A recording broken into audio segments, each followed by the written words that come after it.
Hi එන්නකො මාත් එක්ක අපේ ගාඩන් එකට යන්න. මම එක සයිඩ් එකක නිල් කටරොරු රුමල් වවලා තියෙනවා. බටර්ෆ්ලයි බ්ලූ පී ෆ්ලවර් නැත්තම් නිල් කටරොළු. මේක ටී එකක් විදිහට හදලා බොන්න පුළුවන් කියලා ඔයාලා දන්නවනේ. මේක හරිම ගුණයි. රුධිරගත සීනි පාලනයට, මතක ශක්තිය වැඩි කිරීමට, සෙම් රෝග තියෙන අයට සෙම පාලනය කිරීමට.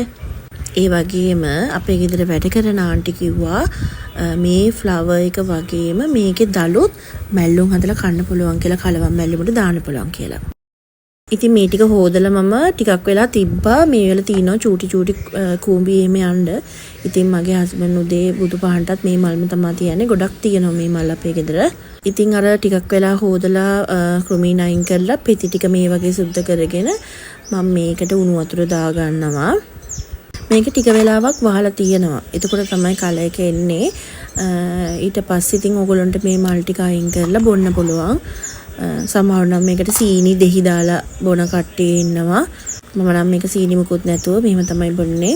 සතියට එකපාරක් විතර මේ වගේ එකක් හදාගෙන බොනවා මම. ඉතින් ඕගොල්ලෝ දැකලා ඉතින් මේවා පාරවල් වල වැටගෙන හිටන් තියෙනවා. ඉතින් හරිම ගුණ දෙයක් මේක.